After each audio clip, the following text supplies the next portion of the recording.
Okay, so today we're going to look at how governments address income and wealth inequality.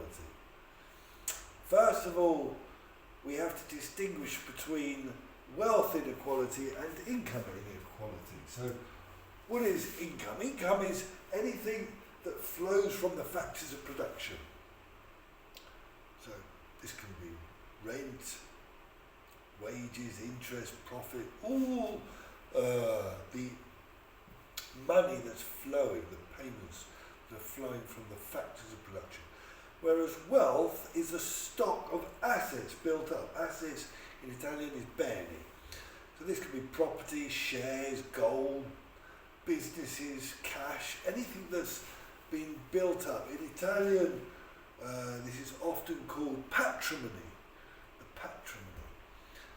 Very important to distinguish. We find the inequality, for example, in the emerging economies or those that have emerged, like China, mainly the inequality is from the income. So if we are to address inequality, we need to really address the income inequality, whereas in somewhere like a very developed economy like Britain, the inequality is more based on patrimony, wealth.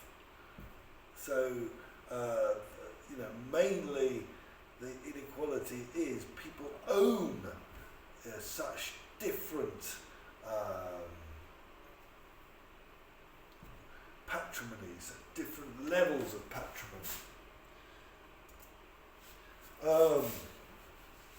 So there is a way of measuring this inequality in income and wealth called the Gini coefficient, and this with this indicator, if it's zero, there's total equality, so there's no inequality, and if it's one, it means one person has everything. So that's the indication. I've put here some low-income economies, emerging economies, and developed economies. So obviously, yes, the very developed economies would be from wealth inequality, whereas the income inequality would be more serious in these emerging economies.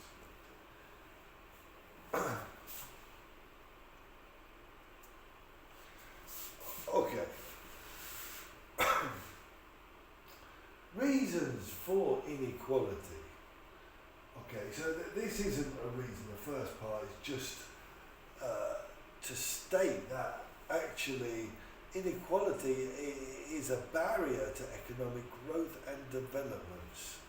We've got to remember, if there is a lot of inequality, it really does mean that people are not protagonists in the system.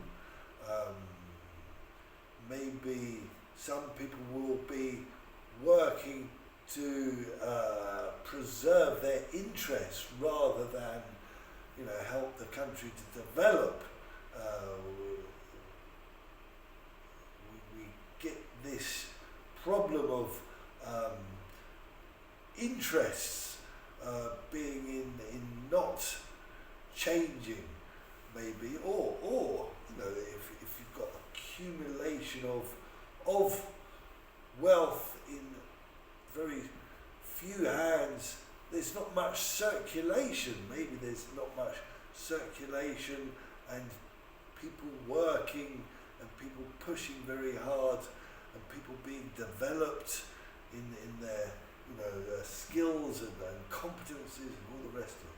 So inequality does act as a barrier to economic growth and development. And the reasons for inequality, for example, lack of job opportunities. We can think, you could have some wonderful, very productive people, very, great people living in the south of Italy. If there's no opportunities in their area, and there's no opportunities for them maybe to travel, and they've got the family behind them, etc. This can really mean they're not developed, so they stay in their position. So that lack of opportunities is quite serious. We see that in the south of Italy compared to the north of Italy, where you've got a lot of opportunities to become, an engineer, or maybe to really rise up in income possibilities. So, or poor training obviously means that you won't have the opportunities either. That could be a reason for inequality. Many of the poor people now are really excluded. For example, in England, if you can't use technology very well, you're not going to be able to do much in terms of earning. So you really need to be trained. You really need the training. They're very connected to opportunities, this, isn't it? A lack of investment in education and health. Remember, education is the great equalizer.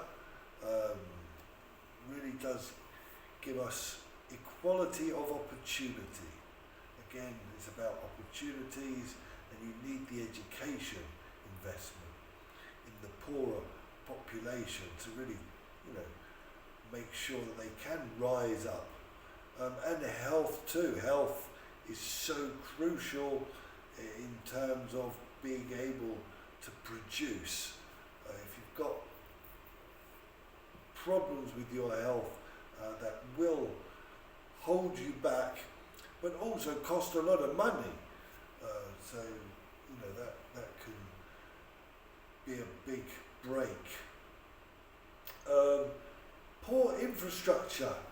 For example, I've put roads, trains, and power. Roads and trains being connected to. We can imagine in parts of Africa, would it be possible to get a modern factory there, a modern functioning infrastructure there? If there's not the infrastructure there, would we be able to have the opportunities, building a factory, etc.? They tend to build the infrastructure for industry and business where there is good connectivity, where things can be delivered easily, people can get there easily, etc. There's a good supply of power, so that can be a break on equality. And then you've got no savings. This stops investment if both public savings we're talking about private savings. So this will stop public and private investment. Population needs to have a reasonable level of investment in their infrastructure to provide, again, the opportunities. A lot of it is connected to the opportunities. And then you've got the inability to obtain credit. So if people can't get the finance they can't start an economic activity, maybe they can't go back to university to learn something, or to college or wherever. So that can be a break. So you've got all those factors which create inequality. Now, the governments can do something to redistribute this income and wealth, and we've got taxes, for example, but that's an obvious instrument to redistribute income and wealth, but it can increase the informal economy, which is, we mean by informal economy, we mean the black economy. This means that people, if the taxes are too high, and in Italy we see this, they're very, very high, and people end up working without taxes, doing it on the black.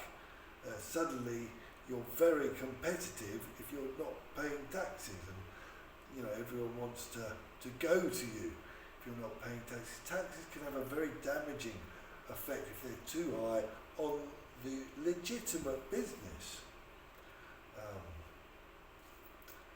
Just thinking private lessons. I remember when I came to Italy, private lessons, there were always possibilities of private lessons for €25, and it was always on the black. That seemed to be the going rate, and everybody seemed to do it. But that really did damage the private schools of English, which obviously were charging a lot more. People preferred to go to a private and do it in someone's kitchen, private teacher, and then they would pay less and the teacher would get more. But this obviously wasn't right. So the higher the taxes, the higher the more tempting it is to develop an informal economy. Then you've got minimum wages. That's often used in the modern world, where people have minimum rates of pay. So that that's again, that can be a problem with competing against other nations that have lower minimum wages, or maybe none.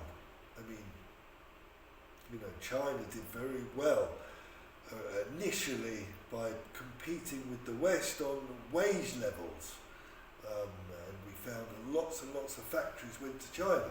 So that can be a problem, but that is a good way of reducing inequality, because often the workers have lower income than the bosses, and they need to be protected, or the weaker ones do, shall we say. Transfer payments. By this we mean like unemployment benefit, pensions, or child benefits. So, certain groups are quite vulnerable to poverty, to not having much income. And the government can do this. They can say anyone that's unemployed receives a weekly benefit, which could be an option.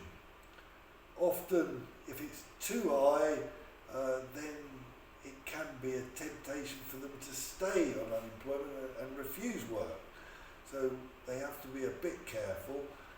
That's proved to be the case sometimes in England. But it's a very good way, targeted way, to get to certain groups that need money because they're not producing. Child benefit, if you've got lots of children, you're more likely to be vulnerable to inequality because children cost a lot of money. So, if they get, each child has a right to a certain quantity of money, or the parents of the child get certain quantity of money they receive from the government, that does stop this problem of people going into poverty because they have large families, and we actually need large families in Italy. And then you've got the progressive taxes. Remember, the progressive taxes are the taxes which really target the rich. The more you earn, the more you pay. So you've got income. The higher the income you have, the more you pay, because normally it's done on percentage. So if you take €1,000 a month, it's 40%. You pay 400. If you take 10,000, you have to pay 4,000 in tax. So but also you can band it. You can put it in bands and say if you earn any more than 50,000 a year, then you pay a higher rate. You don't pay 40%, you start paying 50%, etc. Then you've got progressive tax, inheritance tax, like for example a home. If you inherit a home, maybe that can be taxed and you have to pay the tax. Capital gains taxes, if you've got shares and they've gone up in value and you sell them, if you've earned a lot of money, then the taxman will want the capital gains tax. So these really are a good way of taxing the rich, or those with a bit more resource, and then that could be used for the poor. And then you've got the state provision of essential goods. So that's a very important instrument of equality. Essential goods being, we can think of as health, education, maybe housing, if people are very desperate, very desperate ones. Transport, sometimes transport can be subsidised.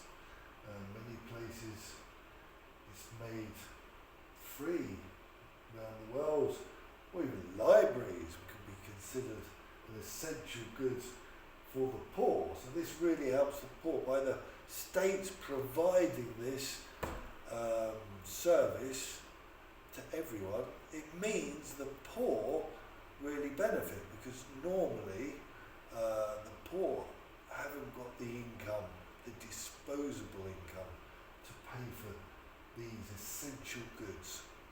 So it really does help even things out, especially if the services are really good and better than the private. So for example, in health or in schools, often the schools and the hospitals in Italy are better than the private. So this means there's no advantage of being rich, and this will help to redistribute income and wealth.